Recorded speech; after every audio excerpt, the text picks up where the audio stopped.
bawat mamamayan sa ating bansa. Merong mayaman, merong katamtaman ng buhay at merong sadlak sa hirap. Makikita natin ang kapaligiran ng mayaman sa likas na yaman na pinagkaloob ng poong may kapal.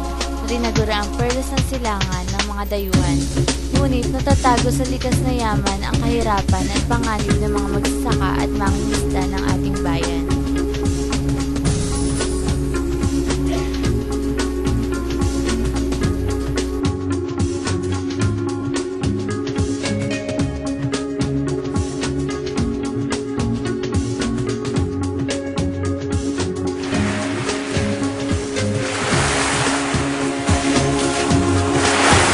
Magandang araw sa inyong lahat. Ako nga pala si Oliver Kevin Bautista. Andito ako ngayon sa Balayan, Batangas upang tunghayan ang buhay mga. Tara, samahan niyo.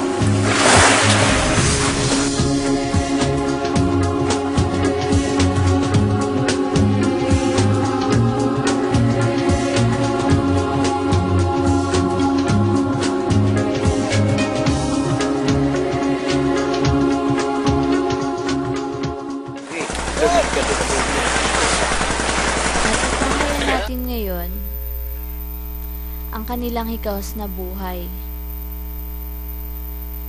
Ika nga sa ating lingwahe, isang kahig, isang tuka.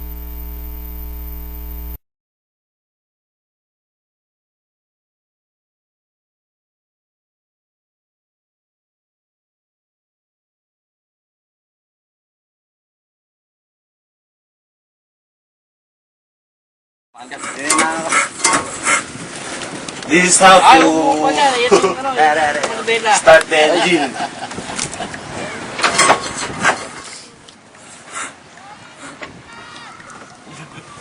Tanong ka na lang.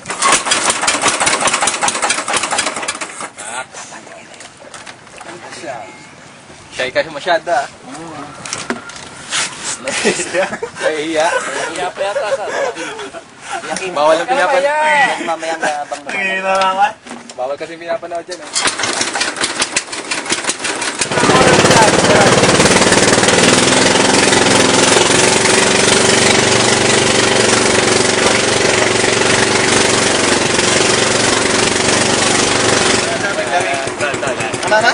araw-araw naman po nakakahuli naman po kayo. Depende. Kung may sumabo ka sa pante, Huli. Kasi ang hanap buhay sa dagat, ano yan eh, ang walang sertihan yan eh. katulunan, ano. Pagka natin hawak ang huli natin, siyempre. Pag kami na, palakaya ba? pinapasabog yung isda, yun, mahuhuli. Pag wala, ay Wala, wala oh. talaga. Minsan nakawin wala. Kahit Pero minsan naman, pag na ano, Lugin pa sa mahuli madami yan. minsan, ano talaga. Kipuan lang yan. Meron din po mga araw na walang huli po. Pero, karaniwan pa na eh. Karaniwan. Lagi. Dahil wala na eh, ang ating dagat ngayon na ano na eh. Ay kayo, Basta madami, eh. madami pa kayo ng mga isda sa isda. Laspak na, laspak na. Kung sa mga dagat, Una. gamit na, ay di laspag. Una nga, sabi ko sa'yo, Gamit na ba? Eh di laspag. kano ka lang sa batuhan, yan, yung pang-ulam na, ngayon, wala, ano ba? Patay balatan, wala. Magkano naman po nabibenta Para ng kita isda na huli? Mahal yung siyempre katuhanan eh. Karaniwan malaki pa. Kaya kung makahuli ka man ng isda, hindi mo na yung abutin niya.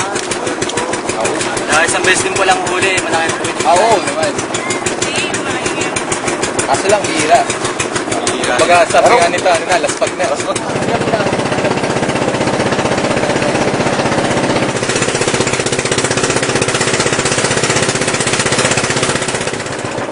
Sige. Wala, talon.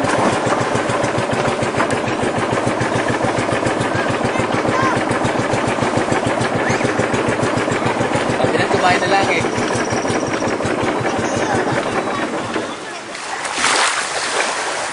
Ay, sa picture na rin eh. Oh! Ito ka naka-picture na rin.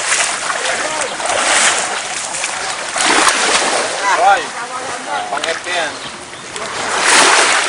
Oh!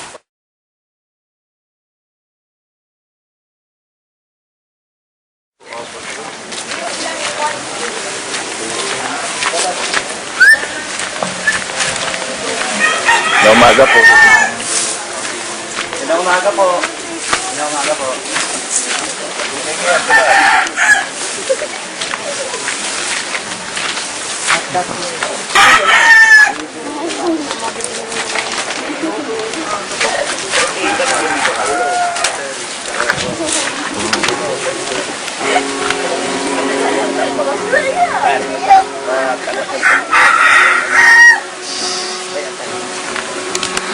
Dito sa Juan.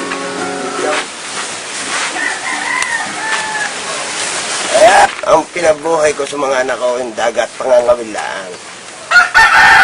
Di, magtatrabaho ko sa umaga. Tahapon, Juan, ako napunta sa dagat, nangangawil ako. Makakahuli ako ng kaunting isda, pag bibili ko ng bigas. Yun ang trabaho ko. Nakakasapat naman po sa araw-araw yung kinikita nyo. Pagka minsan, nasasapat, pagka minsan wala. Mulat sa pool po, pangingisda po talaga yung trabaho niya. Oo. Naging pito nga yung bangka ko sa yung hindi na ako maka-down ng ang pakakain ko sa mga anak ko, gagawin ko pag bibili ko. Bago pagka ako nagkakapera, bibili na uli. Oo. Hindi niyo po naisip na magtrabaho po ng ibang trabaho? Ay, pagka ba talaga tutoy na maiisip mo yon, bakit ba hindi? Ay, pagka talagang ikaw ay sinuswerte, minamalas din sa dagat, talagang gagawin mo ng lahat ang iyong gagawin ng mabuhay ang iyong mga anak. Katungkol sa karanasan sa dagat, ay sadyang sinabana namin di yan ang lakas sa dagat ng malalaking alon.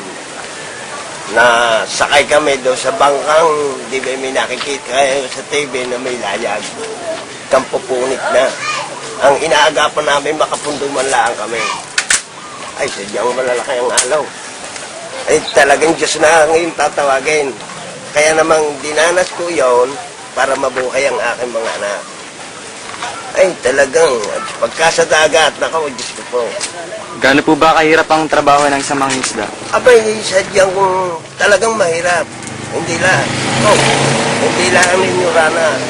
Diyan kayo sadyang ang iisipin mo diyan, makakita ka, makahuli ka ng kaunti, maipagbili mo. At saka, ang buhay mo, dapat ikawan mo ang buhay mo para ikaw makapunta sa tabi. Ay sadya, ang tinanas ko dyan sa dagat ay talagang, magaling ba kung maliliit lang ang alon. Oh, May anak po ba kayo, tay? oo, Ilan po? 8.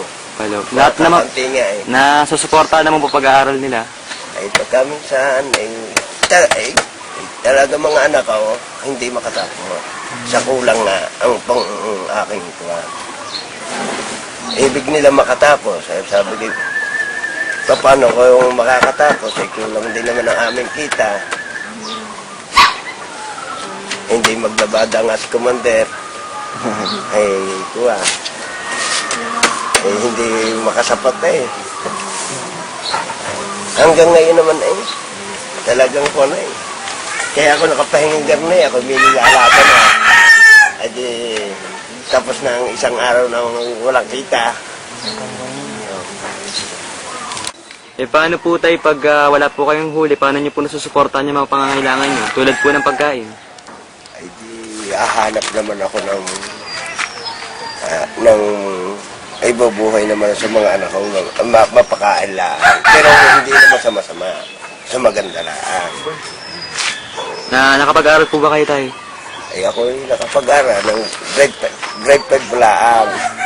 Nung kabataan niyo po, may pangarap po ba kayo? Ay, nung kabataan, sadya ako may pangarap. Lalo ako nagpasawa. Ibig ko magpapag-aral lahat ng mga anak ko. Kung may babalik niyo po ang panahon, ano po yung gustong gawin noon na hindi niyo po nagawa? Ay, noon, nung ibig kong magawa, lalo na nagkasawa nga ako, ay ibig kong mapaalwa ng mga anak ko sa kung Tumingin ka. na ibig kong mapaalwa ng mga anak ko sa pamumuhay. Eh, wala rin eh, hindi na makaya eh. Nagkakasakit niya ang mga anak ko.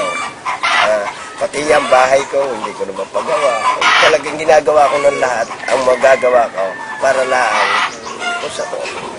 Medyo ang katawan ko hindi na masyadong hirap. Maswerte tayo na mayroon tayong nakakain sa ating hapagkainan. Sila mismong umaani ng bigas at nanguhuli ng isda sa dagat ay walang makain at ibigay sa kanilang pamilya.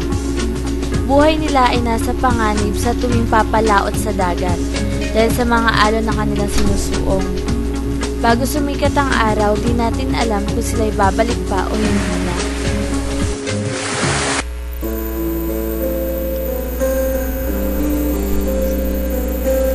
Di kaila sa ating mga mata at murang isipan, kahit tayo mag-aaral pa lamang, nasasaksihan na natin ang buhay ng ilang mga kabataan sa lansangan. Ang video clip na iyong mapapanood ay hango sa buhay ng mga bata na pinabayaan ng kanilang mga magulang na maghanap buhay sa lansangan.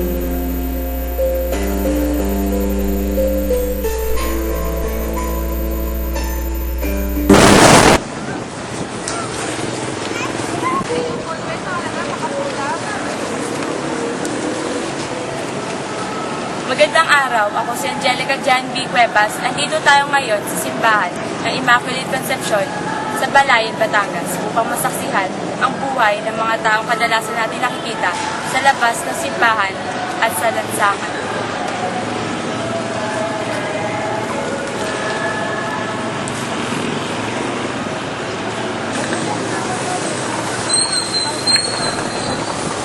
Anong pangalan mo? Ikaw ate, anong pangalan mo? Ano? Nakapag-aral ba kayo? Hindi. Bakit hindi kayo nakapag-aral? Mag-aral sa amin.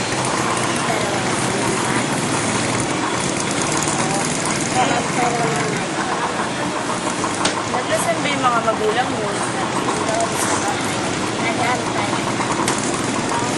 Pag meron pagkaan binigay, sabi daw na naibig ko sa bahay. Anong trabaho ng magulang mo? Yung papa ko, wala nagsasabi. Kahit minsan hindi kayo nakapag-aral? Mayroon nakatulog namin na sa eskwela. Magkapatid kayong dalawa. Pinsan ko. Pinsan mo. Yung kapatid ko yung tatlo nandun sa bahay. Eh, ilan sila magkakapatid? Tatlo din. Ilan sila yung mga magulang na din? Yung sa bahay niya, pagkain. Hindi rin ba siya nakapag-aral?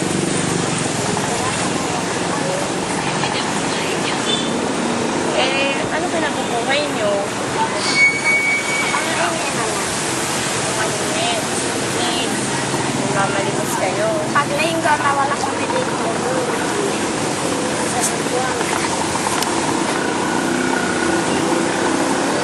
So, taga-Sambuanga kayo.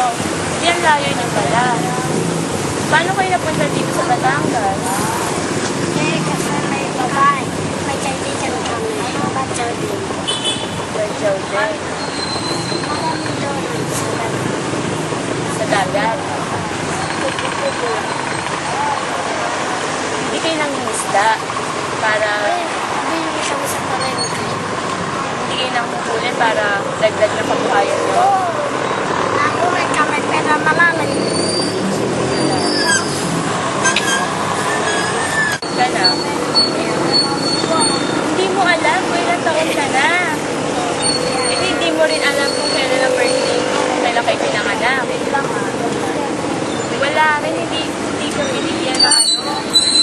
Hindi pinaalam ng magulang mo kung anong taon Kasi kayo pinanganak. pinaganak ako naman sa isang Sa isang bundok, doon kayo pinanganak.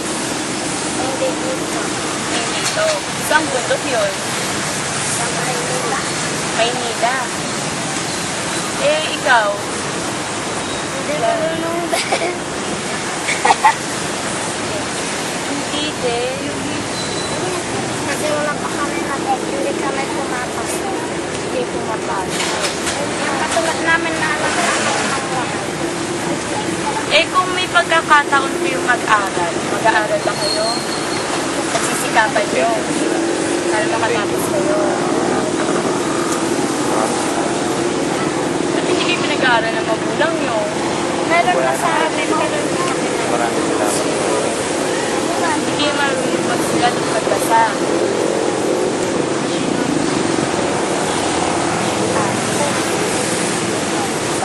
Yung katulad namin na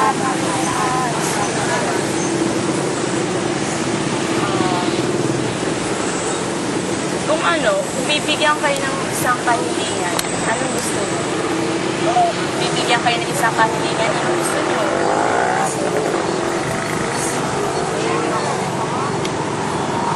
gusto na pera. Pera. Eh, ikaw, anong gusto mo? Pera din. Ayaw mo bang magkabaligay ng mama mo, mga papa mo? Para buhay pamilya nyo? Gusto ko. Gusto. Eh, nasan yung papa mo? Doon sa Manila. Ba't niya kayo pinabayaan? Kasi may asawa na isa. Sabi niya, iwanan mo na yung asawa. Lagi siya nagkakaroon dito. Kaya dito na sa kanila. Sabi yung kapitaw dito. Kaya nakakainis ka. Bakit naman? Gabi na pa. Uuwi na kayo. Uuwi na kayo. Sige, thank you. Maraming salamat.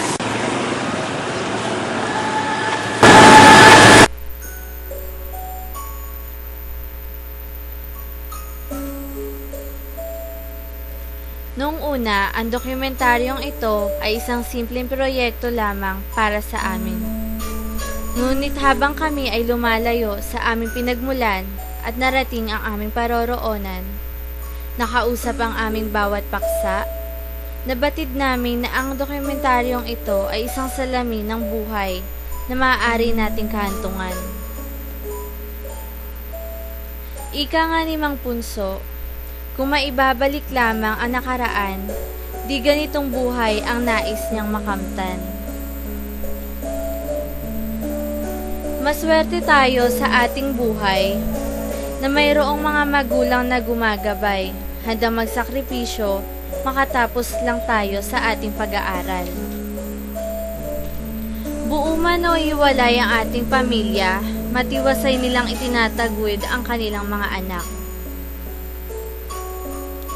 Sana sa inyong mga natunghayan naway kinapulutan ninyo ng aral, kahirapan na hindi lamang sumasalamin sa buhay, kundi ito ay isang hamon kung paano natin haharapin ang ating buhay.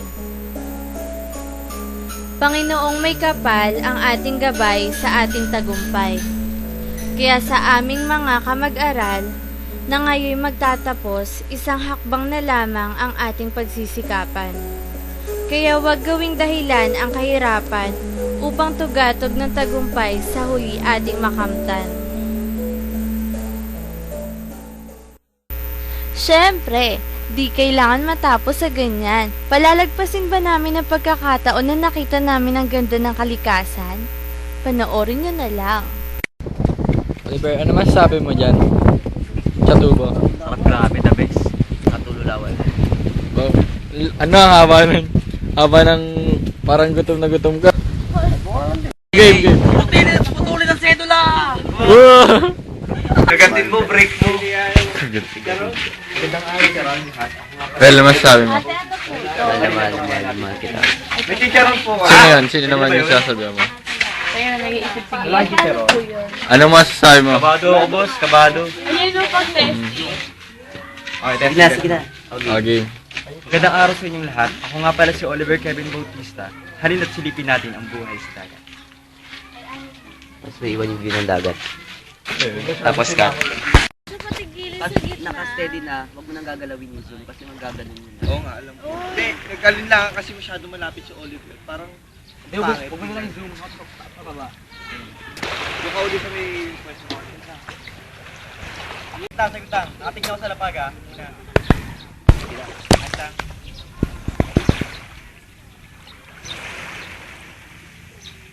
Magandang araw sa inyong lahat. Ako nga pala si Oliver Kevin Bautista. Andito ako ngayon sa Balayang Batangas. Ano nga ba mayroong buhay? Buhay sa isda. Tara, samahan niyo ako. Dapat hindi, wala pa naman eh. Dito ka pumayos. Yung binidyo dapat binidyo para makita natin. Hindi, practice lang. Hindi, para makita nga ng natin. Mga classmates! Hi kayo, dali! Masaya ba dyan? Mag-hi kayo, dali!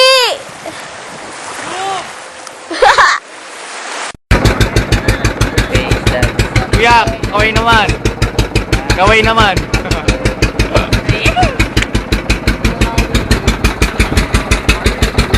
Makikita niyo sa aming ulan, nagsisimula na talakay nila ang abot.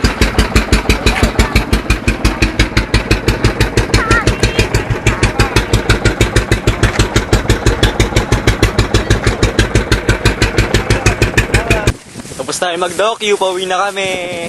Kaso, nawala si Pinigia. Si Kuya King, missing busy. Kausap si Kams. Hop! Hoy, lumabog pa ako. Hoy. Tapos na ang docu. Uy, Sir Benji, may nakalimutan pala kami. Tapusin mo muna to, Ano ang ganda ng Batangas. Woo!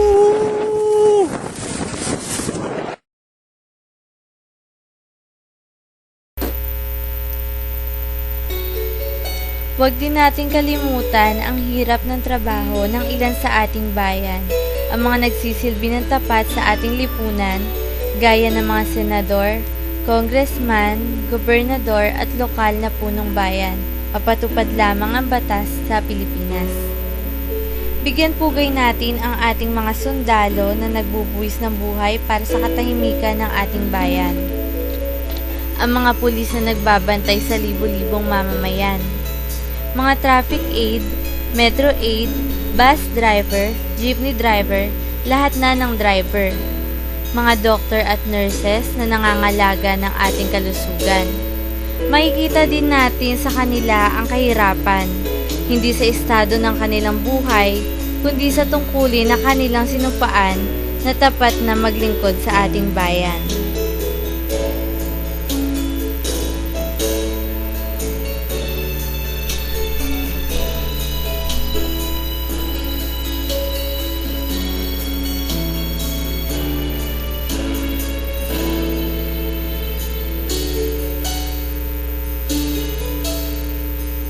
dunong na aming nakamtan sa mga taong ito, lubos kaming nagpapasalamat sa diplomang hinangad para sa amin ng aming mga magulang. Kaya manang kailanmay di maaalis sa aming isipan. Sino pa? Ikaw na, aming mga guro. Kala mo wala ka, no? Pwede ba yun? Pahirap man kayo sa aming buhay,